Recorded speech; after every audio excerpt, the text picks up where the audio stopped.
এই যে খোলা হয়ে গেছে, এখন টেস্ট করার পালা। সফট আছে,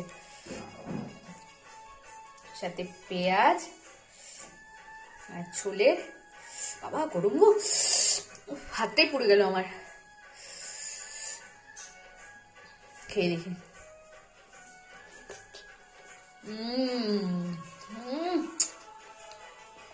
একদম এ ক্লাস।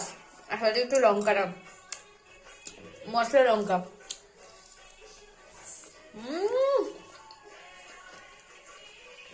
লাজবাব। মিস করে ছোটটা দারুণ হচ্ছে, দারুণ। টাটা। আর আমি কথা বলতে পারছি না, এত টেস্ট হয়েছে। খেয়ে নি, ঠান্ডা হয়ে গেলে আর ভালো লাগবে না। আজকের ভিডিও আমি এখানেই শেষ করছি। আমার জিভ থেকে বুঝতেই পারছি আমার আওয়াজ শুনে কতটা টেস্ট হয়েছে।